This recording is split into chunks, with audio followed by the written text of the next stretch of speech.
Hi welcome to my kitchen. ಅನ್ನಕ್ಕೆ ಚಪಾತಿ ದೋಸೆ ರೊಟ್ಟಿಗೆ ತುಂಬ ಚೆನ್ನಾಗಿ ಇರೋ ಟೊಮಟೊ ಗೊಜ್ಜು ಹೇಗೆ ಮಾಡೋದು ಅಂತ ನೋಡ್ಕೊಳ್ಳೋಣ ಬನ್ನಿ. ಬಾಣಲಿಗೆ ಒಂದು 5 ಸ್ಪೂನ್ ಎಣ್ಣೆ ಹಾಕ್ಕೊಳ್ಳೋಣ. ಆಮೇಲೆ ಒಂದು ಸ್ಪೂನ್ ಸಾಸಿವೆ ಹಾಕ್ಕೊಳ್ಳೋಣ. ಅದಕ್ಕೆ ಒಂದು 2 ಕಡ್ಡಿ ಕರಿಬೇವಿನ ಸೊಪ್ಪು ಹಾಕ್ಕೊಳ್ಳೋಣ. ಆಮೇಲೆ 4ರಿಂದ 5 ಹಸಿಮೆಣ್ಸಿನ್ಕಾಯಿ ಹಾಕ್ಕೊಳ್ಳೋಣ. ಸ್ವಲ್ಪ ಖಾರ ಪುಡಿ ಬಳಸೋದ್ರಿಂದ ಹಸಿಮೆಣ್ಸಿನ್ಕಾಯಿ ಕಮ್ಮಿ ಹಾಕ್ಕೊಳ್ಳಿ. ಆಮೇಲೆ ಒಂದು ಗೆಡ್ಡೆಯಷ್ಟು ಬೆಳ್ಳುಳ್ಳಿನ ಜಜ್ಜಿಬಿಟ್ಟು ಹಾಕ್ಕೊಳ್ಳೋಣ, ಚೆನ್ನಾಗಿರುತ್ತೆ. ಬೇಕಾದ್ರೆ ಶುಂಠಿ ಇದ್ದರೆ ಅದನ್ನ ಹಾಕ್ಕೊಳ್ಳಿ. ಸ್ವಲ್ಪ ಬಾಡಲಿ. ಆಮೇಲೆ ಅನ್ನಕ್ಕೆ ಚಪಾತಿಗೆ ರೊಟ್ಟಿಗೆ ದೋಸೆಗೆಲ್ಲ ತುಂಬ ಚೆನ್ನಾಗಿರುತ್ತೆ. ಇದು ನಾನು ಚಪಾತಿಗೆ ಮಾಡ್ಕೊತಾ ಇರೋದು. ನೀವು ಆಮೇಲೆ ಒಂದು 5ರಿಂದ 6 ಈರುಳ್ಳಿನ ಸಣ್ಣಕ್ಕೆ ಕತ್ತರಿಸ್ಬಿಟ್ಟು ಹಾಕ್ಕೊಳ್ಳೋಣ. ಸೊ ಈರುಳ್ಳಿ ಸ್ವಲ್ಪ ಚೆನ್ನಾಗಿ ಬಾಡಲಿ. ನೀವು ಅನ್ನಕ್ಕೆ ಮಾಡ್ಕೊಳ್ಳೋದಾದ್ರೆ ಇದಕ್ಕೆ ಕಡಲೆಕಾಯಿ ಬೀಜ ಕಡಲೆಬೇಳೆ ಇದೆಲ್ಲ ಹಾಕ್ಕೊಳ್ಳಿ, ಒಗ್ಗರಣೆಗೆ ತುಂಬ ಚೆನ್ನಾಗಿರುತ್ತೆ. ಸೊ ಚಪಾತಿಗೆ ಮಾಡೋದ್ರಿಂದ ನಾನು ಅದೇನೂ ಹಾಕ್ಕೊತಾ ಇಲ್ಲ. ಒಂದು ಸ್ಪೂನು ಉಪ್ಪು ಹಾಕ್ಕೊಳ್ಳೋಣ. ಚೆನ್ನಾಗಿ ಜಲ್ದಿ ಬಾಡುತ್ತೆ ಈರುಳ್ಳಿ ಅಂತ. ಗ್ಯಾಸ್ ಫ್ಲೇಮು ಮೀಡಿಯಮಲ್ಲಿರಲಿ, ಚೆನ್ನಾಗಿ ಬಾಡಲಿ. ಸೊ ಒಂದು ಸತಿ ಟ್ರೈ ಮಾಡಿ ನೋಡಿ, ತುಂಬ ಚೆನ್ನಾಗಿರುತ್ತೆ. ಅನ್ನಕ್ಕಂತೂ ತುಂಬಾ ಚೆನ್ನಾಗಿರುತ್ತೆ. ಈರುಳ್ಳಿ ಕೆಂಪಾದಮೇಲೆ ಈ ಸಣ್ಣಕ್ಕೆ ಒಂದು 5ರಿಂದ 6 ಸ್ವಲ್ಪ ಟೊಮೆಟೊ ಜಾಸ್ತಿನೇ ಇರಲಿ, ಸಣ್ಣಕ್ಕೆ ಕತ್ತರಿಸ್ಬಿಟ್ಟು ಹಾಕೋಣ. ಟೊಮೆಟೊ ಗೊಜ್ಜಾಗಿರೋದ್ರಿಂದ ಸ್ವಲ್ಪ ಟೊಮೆಟೊ ಜಾಸ್ತಿ ಇರಲಿ ಈರುಳ್ಳಿಗಿಂತ. ಸೊ ತಳ ಹಿಡಿದಂಗೆ ಚೆನ್ನಾಗಿ ತಿರುಗಿಸ್ತಾ ಇರೋಣ.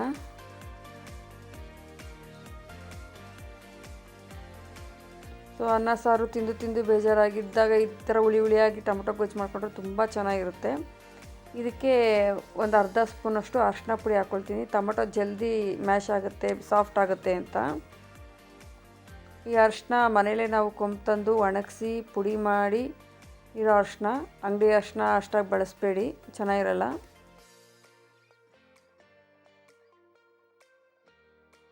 ಸೊ ಒಂದು ಪ್ಲೇಟ್ ಮುಚ್ಚಿಬಿಟ್ಟು ಒಂದು ಸ್ವಲ್ಪ ಹೊತ್ತು ಬಿಡೋಣ, ಒಂದು 10 ನಿಮಿಷ. ಸೊ ಆಲ್ಮೋಸ್ಟ್ ನೋಡಿ ಎಲ್ಲ ಸಾಫ್ಟ್ ಆಗಿಬಿಡುತ್ತೆ ಟೊಮೊಟೊ ಹಣ್ಣು. ಸೊ ತಿರುಗಿಸ್ತಾ ಹಂಗೆ ಮ್ಯಾಶ್ ಮಾಡ್ತಾಯಿರಿ, ಇದರಿಂದ ಚೆನ್ನಾಗಿ ಮ್ಯಾಶ್ ಆಗುತ್ತೆ. ನೋಡಿ ಚೆನ್ನಾಗಿ ಬೆಂದಿರೋದ್ರಿಂದ ಚೆನ್ನಾಗಿ ಮ್ಯಾಶ್ ಆಗ್ತಾಯಿದೆ ಹಣ್ಣು.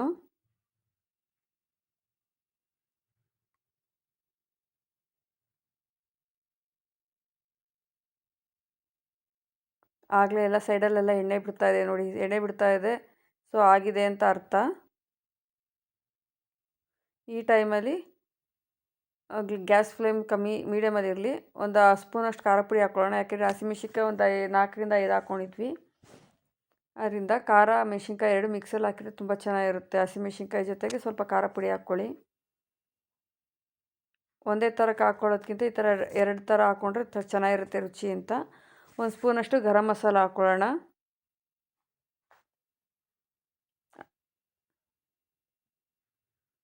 ಸೊ ತಳ ಹಿಡಿದಂಗೆ ಚೆನ್ನಾಗಿ ತಿರುಗಿಸೋಣ. ಸೊ ಎಲ್ಲ ಒಂದು ಸತಿ ಟ್ರೈ ಮಾಡಿ, ಹೇಗಿದೆ ಅಂತ ಮಾಡಿಬಿಟ್ಟು ಕಾಮೆಂಟಲ್ಲಿ ಹೇಳಿ. ಲೈಕ್ ಕೊಡಿ, ಸಬ್ಸ್ಕ್ರೈಬ್ ಮಾಡೋದು ಮರಿಬೇಡಿ. ನೋಡಿ ಆಲ್ಮೋಸ್ಟ್ ಎಲ್ಲ ಎಣ್ಣೆ ಬಿಟ್ಟು ಇದಾಗಿದೆ. ಈಗ ಸ್ವಲ್ಪ ಸಣ್ಣಕ್ಕೆ ಕತ್ತರಿಸಿರೋ ಕೊತ್ತಂಬರಿ ಸೊಪ್ಪು ಹಾಕ್ಕೊಳ್ತಾ ಇದ್ದೀನಿ. ಇದ್ರ ಜೊತೆ ಪುದೀನ ಸೊಪ್ಪು ಕೂಡ ಹಾಕ್ಕೋಬೋದು ನೀವು.